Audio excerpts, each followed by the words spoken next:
मेरे प्रिय बच्चे, धर्म तो केवल वही हो सकता है जो कभी समाप्त ना हो। धर्म केवल वही हो सकता है जो सदा से रहा है। तुम सदा से ही रहे हो, तुम आगे भी रहोगे। लेकिन यदि तुम देह भाव मात्र से जुड़े रहोगे तो तुम कभी यह समझ ही नहीं पाओगे कि वास्तविकता में तुम कौन हो। मैं यह नहीं कहता कि तुम इस संसार को, इस माया को, सब कुछ भूल जाओ। जो इस संसार को भूल जाता है वास्तव में वह इस संसार में रहने योग्य ही नहीं है। जब मैं तुमसे कह रहा हूँ कि तुम्हें अपने लक्ष्य को, उद्देश्य को समझना है, तो यह तुम्हारे भौतिक उद्देश्यों के बारे में ही है। वह भौतिक उद्देश्य जिसे पाकर तुम इस संसार में स्वयं को विजय मान बैठोगे, तुम्हें उसका फिर से विचार करना है। क्या तुम्हारी सोच थोड़ी छोटी नहीं हो रही है? मेरे प्रिय, इस संसार में जो आसमान तक बढ़ने की चाह रखता है वह किसी न किसी पहाड़ के नीचे आकर थक कर बैठ जाता है। मेरे प्रिय बच्चे, जो जितना ऊंचा उड़ने का ख्वाब देखता है वह उतनी ही ऊंचाई उड़ान भर सकता है, और जिसकी सोच शुरुआत से ही छोटी रही हो वह कभी वहां तक पहुंच ही नहीं पाएगा। और जो वह चाह रहा है, तुम्हें जो चाहिए, तुम्हें अपनी सोच को वास्तविकता में उससे बड़ा करना होगा।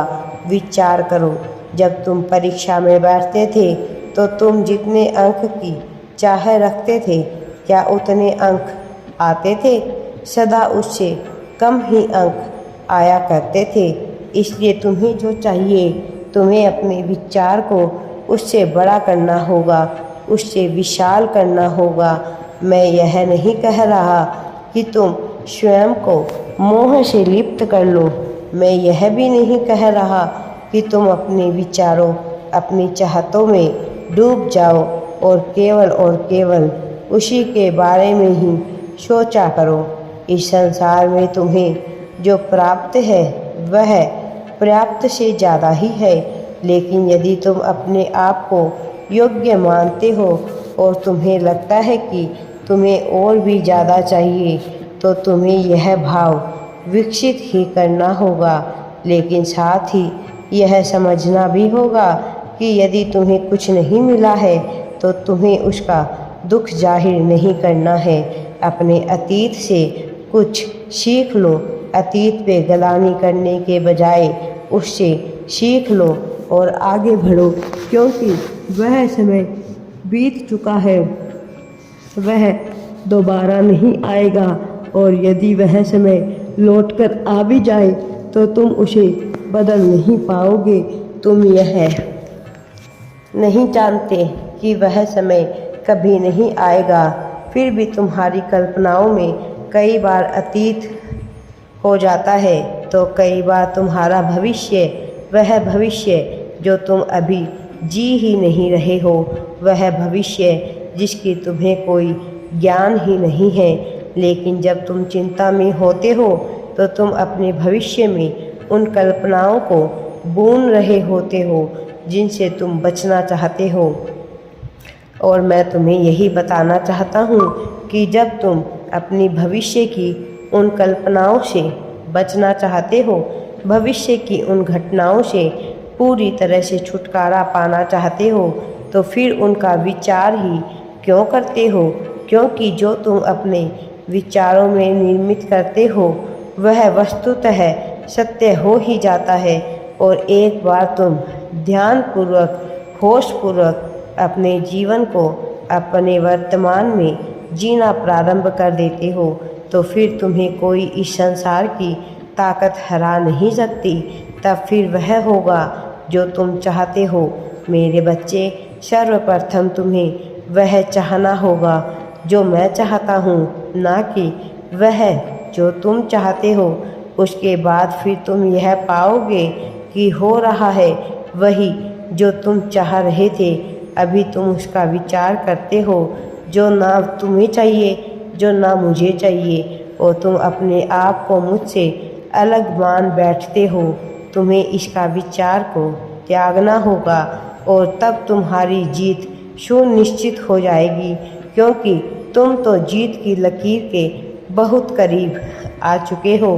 तुम जीत की लकीर के इतने करीब हो कि तुम्हारा एक कदम भी तुम्हें जीत दिला सकता है, लेकिन तुम्हारा वह एक कदम सबसे सही होना चाहिए और यह चयन तो तुम्हारा ही होगा कि तुम अपने कदम वहाँ तक कैसे लेकर जाओगे।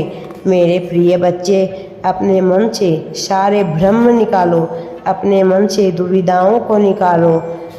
बढ़ाओ के बादल तुम्हारे मन पर छाए हुए हैं, उन्हें निकाल फेंको। तुम अपने मन में एक ऐसी डोर को बांधे बैठे हो जो वास्तविकता में है ही नहीं। भय की डोर, लगाव की डोर, मोह की डोर, ऐसी डोर जिसकी वास्तविकता में कोई भी अस्तित्व नहीं है। मनुष्य अपनी सोच को विशाल नहीं कर पाता, जिस वजह से वह यह जान ही नहीं पाता कि उसमें कितनी ताकत भरी हुई है। जब एक हाथी छोटा होता है तो उसे रस्सी से बांधकर एक खूंटे से बांध दिया जाता है और फिर उसे लगने लगता है कि वह उस खूंटे को तोड़ नहीं पाएगा, लेकिन वह चाहे कितने भी प्रयास कर ले, वह इतना छोटा है कि उसमें इतनी ताकत नहीं होती कि वह उसे तोड़ पाए। और इसी भाव के साथ वह अपना जीवन जीने लगता है। लेकिन जैसे जैसे वह हाथी बड़ा होता है और उसे उसी खूंटे के साथ बांधा जाता है, तब उसे यह एहसास हो जाता है कि वह उस खूंटे को तोड़ नहीं सकता और धीरे धीरे करके वह प्रयास करना ही छोड़ देता है। और अंततः जब वह इतना विशालकाय हो जाता है कि वह अपनी एक चाल से भी उसे तोड़ सकता है, वह उस खूंटे को नहीं तोड़ता, क्योंकि उसके मन में इतना विश्वास प्रकट हो जाता है कि वह उसे तोड़ नहीं सकता। फिर उसे तोड़ने का वह प्रयास भी नहीं करता। ऐसा ही कुछ तुम्हारे विचारों के साथ हुआ है। बचपन से तुम जहाँ पर रहे हो, तुम्हारी जो परिस्थितियाँ रही, तुम्हारे आसपास के लोग जो रहे, वही तुम्हारे विचार बन गए। उसी में तुम अपना जीवन यापन करने लगे। तुमने कभी उससे आगे बढ़ने की सोचा ही नहीं है। लेकिन मेरे प्रिय बच्चे, तुम इस भ्रम से निकलो कि तुम कुछ नहीं कर सकते हो। तुम्हें आगे बढ़ना ही होगा और सफलता को प्राप्त करना ही होगा। मेरे प्रिय बच्चे, मेरा आशीर्वाद तुम्हारे साथ है। तुम आगे बढ़ो, घबराओ नहीं। राधे राधे जी। वीडियो पसंद आए तो लाइक, शेयर एंड चैनल को सब्सक्राइब जरूर करें।